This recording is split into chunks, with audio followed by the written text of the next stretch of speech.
Good morning and welcome to the Daily Cyber Briefing for Wednesday, the 3rd of July. I'm Stephen Ridgway. First of all, for those of you who have been in deep despair over last night, Xbox does appear to be back up again. No indication as to why there was what appears to have been a very substantial, possibly global outage. Based around logons, so something went wrong with the authentication, and I'm guessing. However, it does look like it's back up again at the moment, so hopefully that will be available to you for your downtime today. Patches. Splunk has patched some high severity vulnerabilities in their enterprise products. So if you are using Splunk Enterprise, be aware that CVE 2024-36985 is vulnerable in versions 9.2.x, 9.1.x, and 9.0.x. The versions that you need to move to are 9.2.2, 9.1.5, and 9.0.10 to address the bug. Either that or disable, so a reasonable workaround, disable the Splunk Archiver application. If you are a user of Splunk, now is the time to have a look at these vulnerabilities and apply patches or workarounds as appropriate. Google has patched 25 Android flaws, including a critical privilege escalation bug. The critical bugs tracked as CVE 2024-31320 impacts Android versions 12 and 12L and allows the attacker to escalate privileges on the vulnerable device. If you are using Android, then now, again, I would strongly recommend take a look at your device's the versions of Android that you're on, and manually go nudge for an update if you're not on the latest version. And that, again, that goes for non-Google versions of Android, as in versions that are maintained by perhaps your mobile phone manufacturer or whatever it may be. Because Android is not one single thing. Make sure that your particular distribution has been updated. And as always, it is worth checking, even if you have kind of auto update enabled on devices, it is always worth checking that they actually have picked up the update. There may just be in a queue somewhere, or when they last tried to check in, there was no network available, whatever it may be, and they may have kind of missed their slot, as it were. So always worth going to nudge devices every now and then, especially if you are aware that there are updates addressing vulnerabilities. A quick update then from CISA regarding Juniper Networks. Juniper Networks have released a security bulletin for JuneOS SRX series. There is a vulnerability in the SRX series operating systems. There is a bulletin that will give you the details of this. So if you're using Juniper Networks kit and specifically SRX series, have a look at this, because updates and or workarounds may be required. Now, there's an interesting article I came across in the Register that talks about Cocoa Pod supply chain attacks. Now, what are Cocoa Pods? I want to put my hand up and say I actually didn't know about Cocoa Pods until this jumped out at me. It was actually yesterday that I came across this, but talk about it today is fine. So, Cocoa Pods is an open source dependency manager used in over 3 million applications that are coded in Swift and Object-C.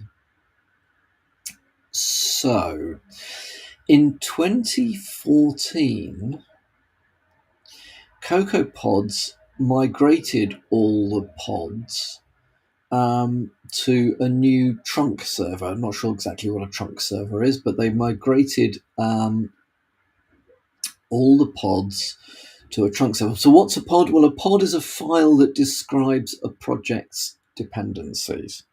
So if you ever wondered when you're installing software, those of us that used to compile our own stuff from source back in the day, blah blah blah. You could very quickly run into, find yourself in dependency hell. So you try to compile something. 3 hours later, you come back finding that the compiler has failed because it requires version X of library Y. So you go and you compile version X of library Y, rerun your original compiler, and then you find you need, it's got a dependency on application Z, which isn't installed or compiled. So you go and get that one and compile it. This can take a long time. So dependency management, especially in sort of Linux, Unix, BSD, MacOS world, dependency management is very important.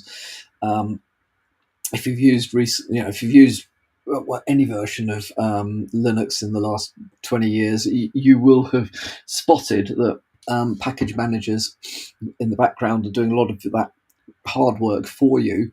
So if you try to install package X and it depends on packages Y and Z, you'll get something back from Yum or apt or whatever your package manager is that says, oh, you're trying to install something that requires these extra packages. Do you want to download those and install those as well? And generally the answer is yes, and just works. So how is all that stuff managed? Well, it's managed through there are various means by which this stuff is recorded and played back, but CocoaPods is one of those, and it is certainly something that is used in the Apple world.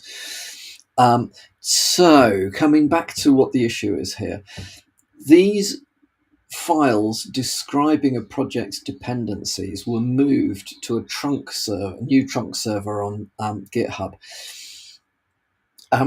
For reasons which I'm sure made sense to the CocoaPod community at the time, but makes absolutely no sense to me at the moment. The migration saw the authorship or the ownership of all the pods were reset, and authors were asked to reclaim their work, which basically resulted in a public API being made available for claiming pods.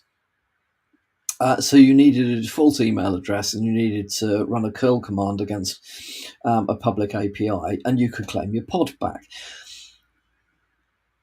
Fascinatingly, just under 2,000 pods were never reclaimed by their owners. So basically leaving them orphaned, but leaving them accessible to people wanting to claim ownership of them. Do you see what I mean? So there was no authentication in place around taking ownership of a pod in 2014. So there probably aren't 2,000. Now this story's out, there's going to be none, because pretty much everybody will have gone out and grabbed them, especially malicious actors will have been grabbing these up at a rate. So once you have control of the pod, you can then modify it to demonstrate dependencies on vulnerable things, malicious things, whatever it may be. Now, because the pods are referenced by other software elsewhere, you can then insert malware into the dependencies chain. So, and to put this in context, pretty much all iOS devices manage dependencies, at least in part using CocoaPods. But apps from like Meta, Microsoft, TikTok, Amazon, and various others are also known to be using some of these vulnerable pods. So it is entirely conceivable that there are millions of apps out there, possibly hundreds of thousands, who knows, of apps out there that are dependent. That use dependency files that are currently unmanaged and unclaimed, but claimable by pretty much anybody. The register describes this as a fustercluck, which I think is an absolutely perfect way of describing what's going on here. Now, if that wasn't bad enough, there's a vulnerability on the trunk server, CVE 2024 38366, which has got a CVSS score of 10.0. So allows remote code execution on the trunk server thanks to a mail exchange verification using a vulnerable Ruby package. And there's a second vulnerability in the trunk server's own source code, 2024 38367, with a CVSS score of 8.2. So this entire area is looking to be in a bit of a mess.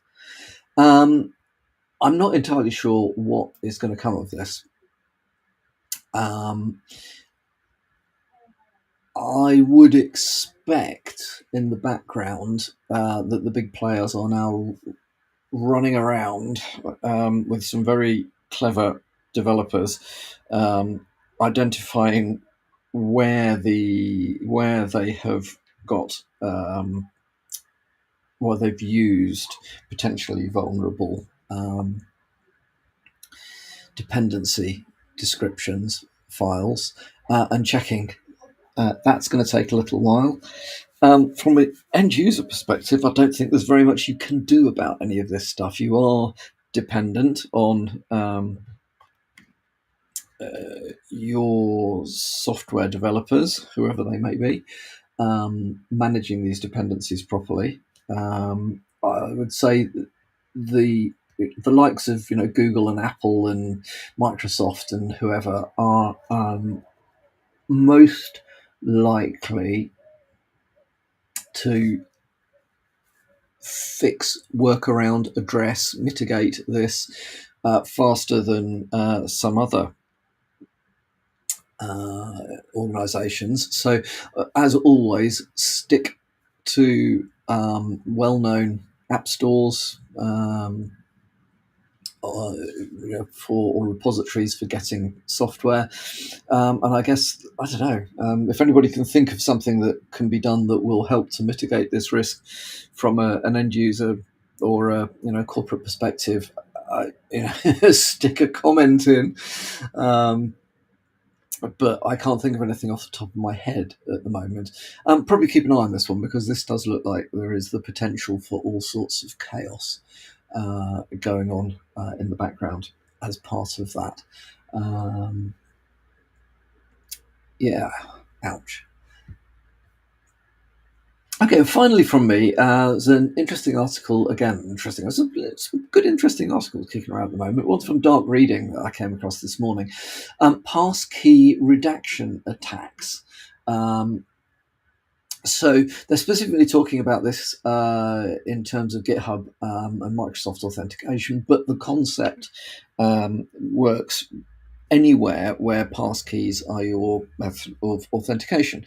Now, there's nothing inherently wrong. There are no vulnerabilities no critical architectural flaws or whatever that have been discovered so far in passkey technology. The issue is that almost every web app that uses passkeys for authentication also offers an alternative method for logging in on those occasions where you've lost your passkey. And those basically are, you either got some codes or you fall back to usernames and passwords, the usual sort of less secure authentication methods. Attacker in the middle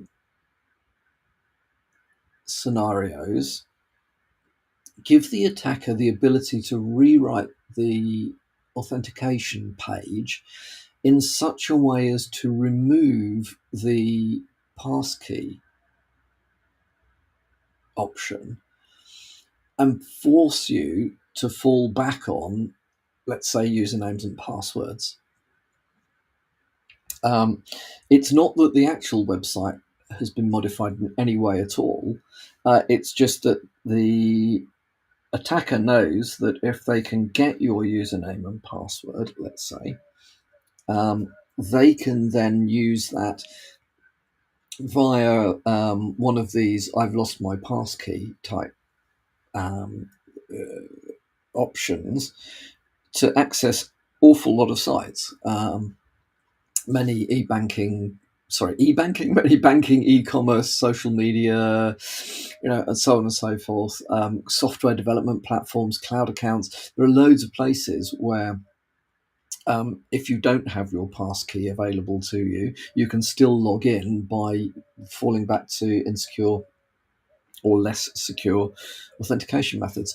So this is interesting. If you are expecting passkey, so those of us that are working in technology would probably have a little bit of an alarm bell going off in the back of your head if you went to a site you regularly go to and all of a sudden that super secure method of logging in that you've been happy to use for a while had gone.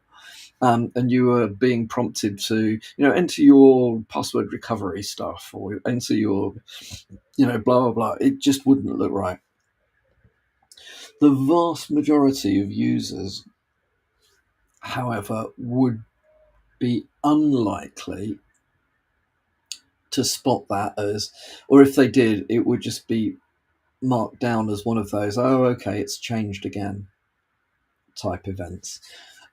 So yeah, it is a very interesting, I think, method of working around secure authentication. And the underlying issue is the requirement for recovering accounts where you've lost your passkey. If you're coding stuff up in web apps, here's a challenge for you.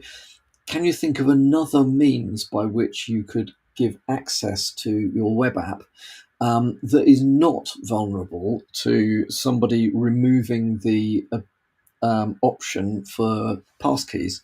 I know there are methods such as you download your 2FA backup keys or whatever, but the trouble with those is if you enter them into a malicious site, they can then be entered into the real site to get access. So, yeah, what's the answer? More than one level of multi-factor authentication? Multi-factor authentication with backup being other multi-factor authentication? That's probably not a bad way to think about it. Anyway, so that's one to be aware of. It is, I think we will increasingly see these sorts of things being tried because it's a bit of an arms race. There was a time a few years ago where using multi-factor authentication almost guaranteed your accounts were not going to be hijacked in this way. That's not the case now. There are various well-known methods by which you can, get the authentication factor or whatever from the user. A lot of this sort of attacker in the middle stuff can do all sorts of nasties. Also worth thinking about being able to identify that you're talking to an attacker and not to the actual website itself. So these there are protections in place against some of these domain spoofing type attacks that are used by AIM solutions. But yeah, so basic cyber hygiene will take you some of the way towards avoiding these things. Other than that, I think we all need to have a little think about, as an industry, what can we do that will mitigate some of these risks without making the users' lives more difficult. So that's all today. Hope you have a